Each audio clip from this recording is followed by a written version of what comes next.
Ladies and gentlemen, this is Remakes, and this is Space Station 13 review by the channel MandaloreGaming. Yeah, another Mandalore video. So, the Space Station 13 is an epic fucking game. I saw the Sets and Tech review on that long ago. I still remember it. All the ridiculous things you can do in this one, clowns basically doing ridiculous things, murders and God knows what, spacing people out, and you know, all the things that you will think, how the fuck developers think of putting all this in?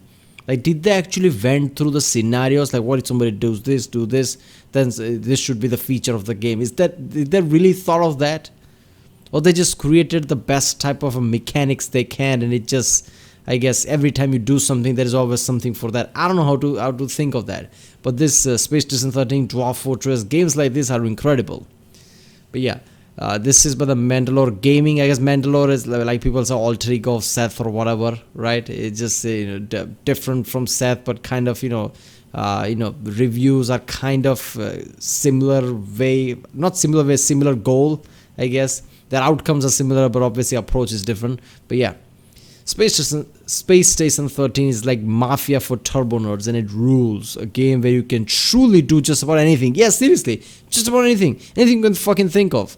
I won't be surprised that people are still finding out different things to do in the game, even after all this time. Right? I mean, people are surprised how many things are in the Elder Scrolls Skyrim. Again, I'm talking about Skyrim. People will be pissed off like, oh, you're talking about Skyrim again. Like I said, that's the measuring stick for me, right? That's where the game peaked for me, because I never played anything but AAA games, right? And Skyrim, just astonishment that's you can find way too many things in Skyrim, right? Even after 10 years, people are still making videos like how they found something that nobody did. And I'm like, okay, this is unique. Apparently not. Even some game like Space Station 13, you can do so many different things. I bet people are still finding out things to do in this game. So let's watch this one. Remember, if you like my reacts, don't forget to subscribe so I know which type of videos to react to more. Check out the reacts under this link in the description. Check the cards with the cards in here. Let's do it. Attention, new command report created. This game is about living on a space station with some job hazards. Oh, job hazard! I remember from the Seth video, somebody greased, I guess, the floor. So somebody just came in, they just, I guess, skidded all the way out to the airlock and to the space or something like that.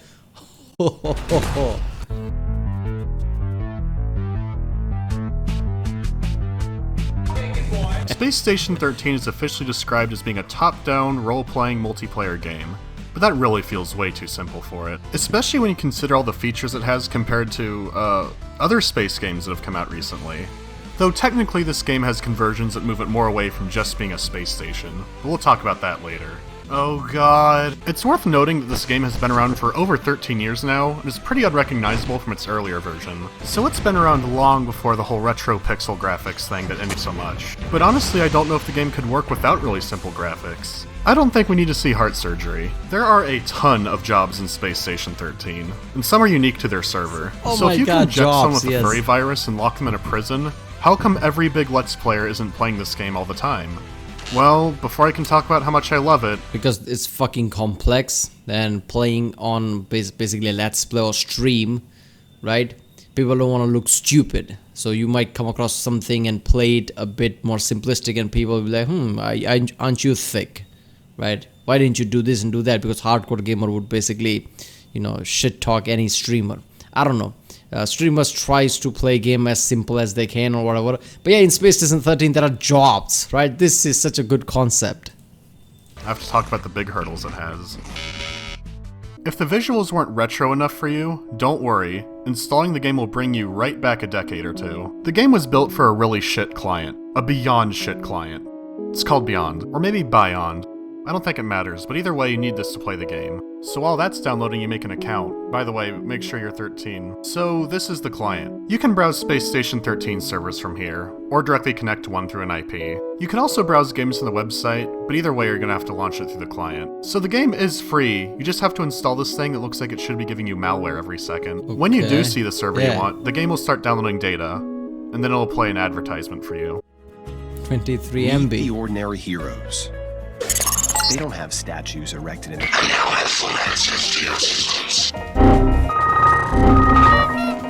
But if the ads are too much for you, VG Station put together a nice little list of ways to avoid them. But once the map loads, you're finally almost in the game. Like most role-playing games, you need to make your character here. You decide what they look like, what their occupation preferences are, what their name is. It's really picking your job that's the most important part.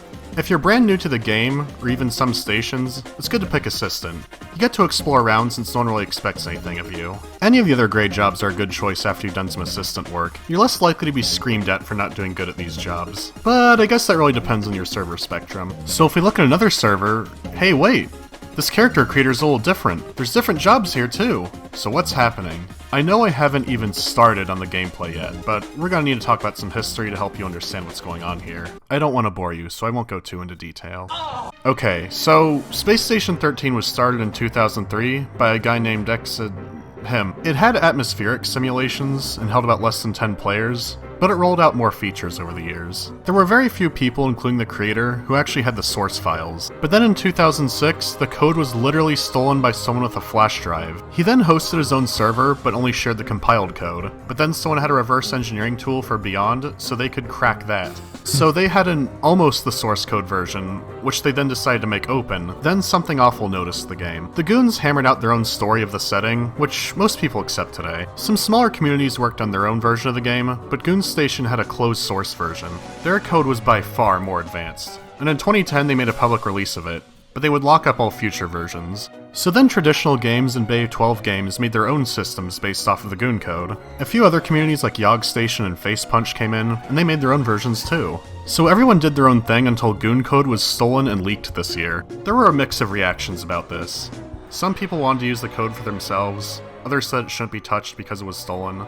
A great debate began, with entire dozens of players voicing their opinions. Goon Station made a new public release, and TG made a third branch to try and develop off of it. Plus, people were making spin-off games off of Space Station 13. There were spin-offs involving away missions, or Fallout 13, or Colonial Marines. Versions. So while a lot of jobs and the general idea of Space Station 13 is shared by these servers, years of different development paths have made them, well, a little different. So while there are going to be variations, I'm hoping to give you a general idea of what's going on here. So while I could cover departments... Alright, I'm on some paid meds right now, so I might have missed a point here and there, so bear with me, but basically this is kind of chaotic. And knowing how, Seth and even Mandalore basically promoting... First of all, Seth has way too much influence. If he promotes a game, I mean, it makes waves, right? Seth, now Mandalore, people are, praising this game, obviously. It's kind of putting spotlight on this. Why aren't the people who created this are kind of, closing all this controversial thing and release it properly as a game, right? Or as a sequel or whatever, improved sequel or something, and just, I guess, make profit because the game has way too many features in it, right? The game is incredible. Obviously, they added it over time, like he said. Oh, wait a second. So yeah, the features were added later on slowly. Obviously, that's the same thing, Clear Sky. Yeah, Clear Sky. Clear Sky. No, what the fuck is the name of that? The game. Wait a minute. What was the name of that shit? No Man's Sky. So same approach No Man's Sky did. Over time they improved. I guess this is just way amped up version of that. Space Station 13 was improved a lot, and I guess that's why it has way too many features in it, right? Too many things to do. But still, I think developers should really package this and just release it as a one proper game rather than having all these issues, source code, out there and all that crap that is happening. Because this game is really famous. Like command or security, I can't go through every job, but I can talk about the ones most stations have. Okay, I think we're good to go. Let's start the video game. Truth be told, I haven't been showing you the full UI, so I'm gonna zoom that out. Okay, there we go. There's not a ton of animations in this game, so you need to look at this window to figure out what's going on, and also to see what people are saying. If you joined right when a round started, you'll usually spawn in your workplace. The icons down at the bottom here are for managing your inventory. You have pockets, suit slots, backpacks, anything you can think of really. The icon on the far left is for your clothing. You can always right-click on an item if you want to examine it, or if you want to use a special function of it. Turning on suit sensors is usually a good idea when a round starts. You right-click on objects to examine them or to pick up items. For messing with containers, doors, and machines, you'll need a double-click. But be careful. Make sure you have an empty hand. Clicking in this game can be dangerous. You gotta pay attention. Good thing he was wearing a hard suit. I could have ruined someone else's game by being incompetent, but luckily that didn't happen this time. Damn. It takes getting used to, but you need to be careful where you're clicking. The buttons on the bottom right determine how you interact with people, so you might be hugging them instead of punching them. The others are for other item interactions. It's hard.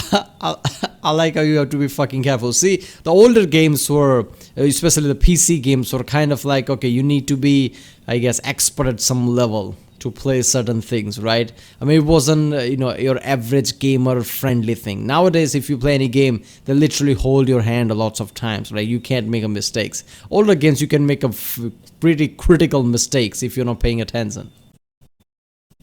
To be precise and pretty clunky at times, but for a game like this, it works fine. You just need to get used to it. Some item use can get pretty tricky.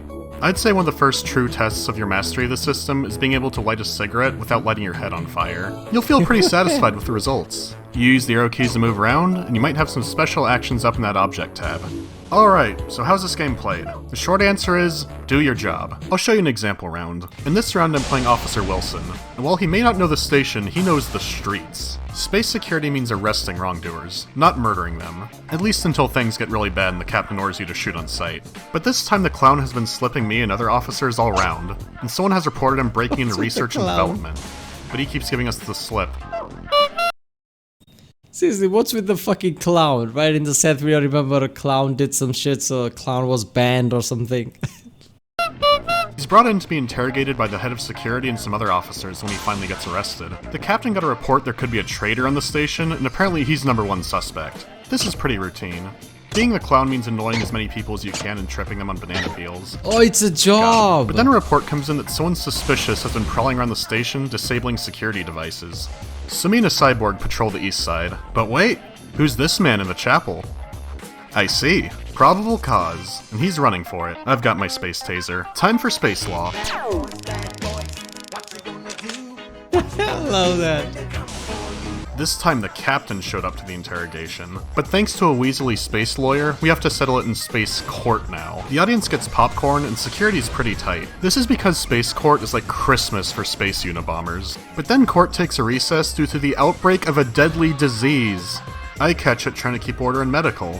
People's skin is literally melting off of their bodies. Attention. Oh, it's a little late for this. What the fuck? The surgeons don't know what's happening to me. But the disease may have given me mutant powers, so I decided to try that out. I just shapeshifted into someone else. This disease is pretty strange, but it gets even stranger.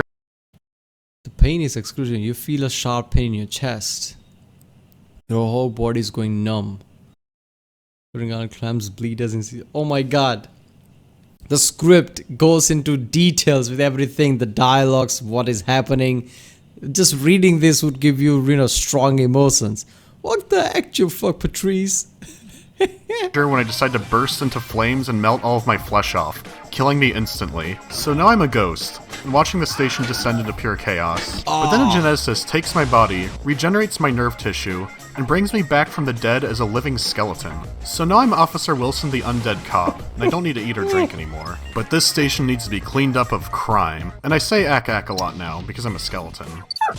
It's hard for the Force to Skeleton accept the new in a me. fucking I pick suit. up bad habits. Hit that nigga! Knock him out! What is this? Doctor Who's, what's that show? I forgot the name of Who, whatever, the British show Who, right? I remember watching some episode which has some monsters which is a skeleton in a spacesuit. This is similar to that. He's just walking around as a skeleton in a spacesuit.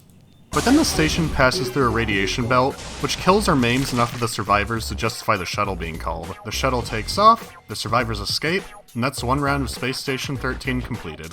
That was a story from one game, and that was just my perspective. If I'd been someone like a janitor, I'd just be trying to keep the floors clean of infected blood, not arresting vandals. And that's the beauty of the game. Everyone has a job, and most of them are super Different fleshed perspective. out. Even jobs you don't think are that vital, like a janitor, can actually do a lot more than you think. The more the station looks like a shithole, the more people will act like it. So a janitor is the first that line is of so defense great. against complete anarchy. Chaos is a ladder. So your objective in the game is to do your job, and some stations even throw in more specific sub-objectives. I would call the setting a realistic cartoon. That sounds weird, so let me explain that. You're affected by hunger, temperature, and can be depressurized. But there's a threat of a space wizard from the Wizard Federation showing up. He might animate objects to come alive and attack you. You can adjust the pressure of oxygen canisters and other equipment, and there's even fully functional atmospheric simulations. But the ship surgeon could be a vampire. Watch out for the wormholes that break the space-time continuity. Space wizard, medic can be a vampire. Oh god, this is some next level shit.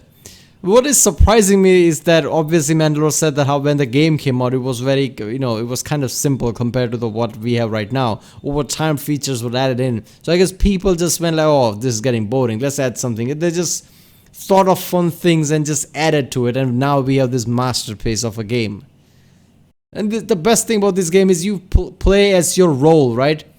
You play as janitor, then I guess you have to wipe the floors. Like he said, it's pretty fucking important job. Like if everything's gross, nobody wants to be there. Cleaning's pretty important. This is just, obviously people think like, oh, why would I play as janitor, right? I would just play as some kind of a cop or something. But being a janitor would have, its own challenges. And I'm pretty sure if you're a janitor, you come across a storyline which is kind of your specific, but it's also cool. And the people in the chapel sacrificing a human being to save them from the wormholes. Wait, it worked? No. What? Oh, I guess security doesn't allow ape deities, but if you're good at electronics, feel free to rewire the station. But what about playing the bad guys? I know about that too, because I'm a bad guy. Speaking of which, let me just break the flow of the video by showing this product I found. Hey, what's up guys, you need to check this out. You could be giving money right now to people who got rejected from BuzzFeed to send you bobblehead shit every month. I've personally selected all these items, guys. You can get a 2% discount if you use the code AMACY at checkout. How about a straight up advertisement? Okay. Back to the video. So during character setup, most stations will allow someone to opt into an antagonist role. These can range from traitors to aliens to malfunctioning AI, so every round feels really different with what you're facing. One round might involve cultists. You'll get a surreal mystery like the King in Yellow. Maybe the ship AI has some new laws, or is missing some, and is tired of you asking to open all the goddamn doors. These rounds are like 2001 if HAL 9000's lines were written by a straw poll. Open the doors. Jews are not humans and they breathe liquid plasma through their skin. There are changelings based off the Thing, xenomorphs from Alien. The lists really just go on. And if you haven't noticed by now, the game really is a casserole of sci-fi games and movies. It's pretty cool. So besides environmental dangers, you don't know who's a traitor or a monster. Guess an easy way to sum up the game would be saying that it's like Trouble in Terrorist Town, but you get a job. As far as I know, you can't turn into a monkey in that game. But let me know if you can. Be careful. Having villains makes the round very... Oh my god, somebody make a TV show of this. Space Station 13, the TV show. It's an episodic thing, right? One of those shows where every episode is its own storyline, right? I mean, there's a one core storyline, but every episode is different, like detective show type of thing. Where ridiculous things happens every episode, like he said, space wizard. Now this episode is about that. Next time the vampire thing starts. Or monkey deity because somebody did some sacrifice to a satanic thing or something. Just, take all the thing that people do of Space Station 13 and make it into show. That would be so great. Paranoid. You have to wonder if a blackout is legitimate or if someone's about to do something very naughty to the survivors. The interface is simple, but the gameplay is immeasurably complex. For the price of free, I recommend anyone to come try this out. Just make sure to read the server rules, have the wiki open in another tab, and play Assistant for your first few rounds. I'm not kidding, read the server rules. Use the out-of-character chat if you have any questions. That being said, there's some reason this game remains pretty unknown, besides the cancerous installation method. Rounds can start pretty smooth, but they can slow to a crawl performance-wise. It's typically not the server, it's usually Beyond. Now, I don't use Patreon, but if you've ever wanted to give me money, give it to a Space Station 13 server instead. Besides the fact they're working on new content for basically free, they're also doing it on a very, very shitty engine. There have been a lot of efforts to remake the game, or at least move it off the engine. It's not. It's Unity Station Patreon. Okay, check out progress on the port to Unity. But none have succeeded so far. Even if I'm not sure this would work in first person, this is really cool. Someone got this working in Doom. I know some of these are still kicking, but at this rate Dean Hall is gonna be inspired by Space Station 13. No worries, he loves his games. I only played the DayZ mod, but I've heard, interesting things about the standalone. Give me a break. Another big barrier is the game itself. It's just a lot to take in. Someone can find a job they love, but they could get murdered early, or inconvenienced.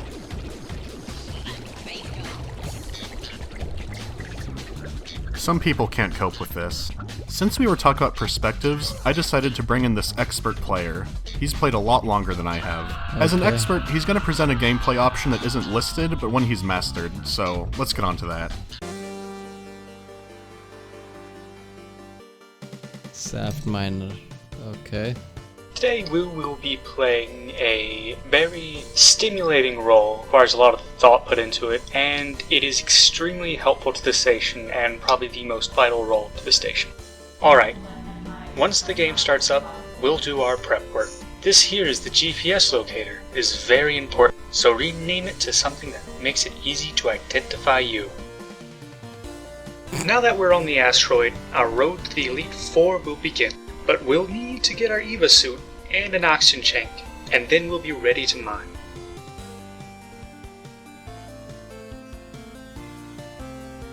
As you can see, mining is an extremely mentally stimulating and exhausting task, which is why it is deemed the thinking man's job in Space Station 13. Oh my god. You finish picking the rock, start picking, you Now that we got our ore, we'll need to smelt it down in order for us to make money. These funds will buy us our starter Pokemon.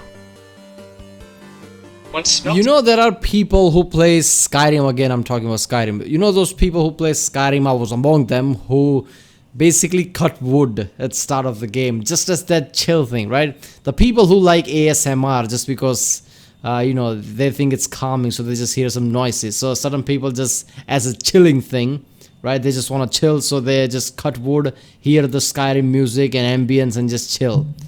People like that, I'm among them, would love, not ASMR thing, that, you know, cutting the wood, a Skyrim thing, but people like this would definitely love this game because it's just do your job. Doesn't matter how boring it is, you're doing your job. You're cutting rock, you're picking rock, right? You're, you know, doing the mining thing and trying to make money or whatever. The simplistic thing. There are so many jobs and you just do them, right? And some creative thing will happen along the way. This is literally the immersive real world experience. Right? What if you were on a space station and all this shit happened? to take the ore with you and leave it wherever. We don't care about it anymore, and no one else does. So find your way to the nearest ATM to put all that money made into your wallet. Sometimes people will ambush you and try to distract you from your path. In this case, it was easier to simply fulfill their devilish request than deal with the fallout. With the money we have, we can purchase Kinetic Gun, which is the best starter Pokemon. Don't forget those Pokeballs and Max Revives. Next, we need to find the Pokemon, and as you might have noticed, there's no grass on this asteroid. Luckily for us, however, a fellow trainer ran into 2 Pokemon and was in trouble. I suggest using Kinetic Gun's Bubble Beam to wear down the enemy Pokemon. Once the Pokemon have been defeated, use the Max Revive on them and catch them in your Pokeball. Now then, if we want to challenge the other trainers, we'll need a larger team. Did I miss something? Where the fuck Pokemon come from? So now we can use our Pokemon to help us catch even more. Don't forget to skin your Pokemon. It grows back and it functions as a nice trophy. What do we do with the Pokemon, you might ask? Well, that is up to the player.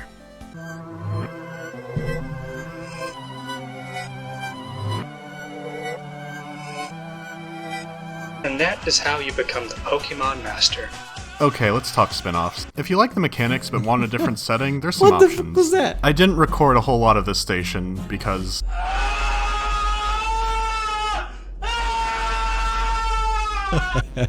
If you wanted something more combat-focused, there's Colonial Marines. This one is based in the Aliens universe, and you could play as the Marines or the aliens themselves. The Marines try to secure the planet, and the aliens try to kill the Marines and take their ship. And just like the base game, you don't know what to expect. One thing I found interesting is that the alien life cycle in this is based off of AVP Extinction. I didn't think many people played that game. Even though it could be pretty one-sided at times, I find this to be a really good game mode. The point-and-click combat's still pretty clunky, but they nailed everything else. There are respawns, but they're pretty long, so expect a challenge. There's also Fallout 13, which is set in the events of Fallout New Vegas. It's okay. You still get attacked by Cazadors all the time. The game is clunky and typically slow-paced, but it just has a depth you're not getting in another game. It really goes to show what a community could put together when they're not screaming at each other. But screaming is part of the process for getting new features into this game. But it's free, so give it a whirl. Looking through comments, you... Like Bill Burr says, right? I mean, getting angry and breaking shit is kind of process to getting your shit together, I guess. Oh, look at that. That's how it is done. Yeah, communities, right? When they really bring... I mean, look at how mods are coming out for Fallout. How many Fallout games are coming by fans?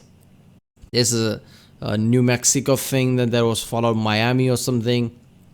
People in modding community basically, when get together and create something, it is ridiculous, right? Nothing can touch it. You guys wanted me to do this one the most, so I'm taking that off the list. I'm also altering it a bit, so let me know what you want to see for the next two. I might do some Halloween things earlier, but I can't be sure yet. 2125. Okay. Seriously, man, Space Station 13 is like no game ever, right? Unlike anything. I mean, obviously, because of all the chaotic thing that happened, you know, source code being out there and people actually doing their own thing, basically that made it even more better. But the core of the game, everything that you can do, just doing your job, vampire doctors and whatever, space wizards, satanic rituals that create some kind of a monkey deity, like, who thinks all this shit? All the different, like, you know, that in that Seth video, somebody greased the floor, right? And people just ran towards it, just slid and directly out of the airlock. This is the best experience ever, right? Very few people can have experience like that, play that game, put the effort into creating this kind of a Dick Dastardly traps. People fall into it like, oh yeah, the past 6 hours are fucking paid off now. You know, all the rush, all the great feeling, right? No game can give you that kind of experience like this one. Alright people, that was Space Station 13 review by MandaloreGaming. If you like my reaction, don't forget to subscribe so I know which type of videos to react to more. I'm getting more views by gaming reactions, so I guess, you know, definitely comment down if you want to react to any specific video or something like that. And yeah, I'll see you next time.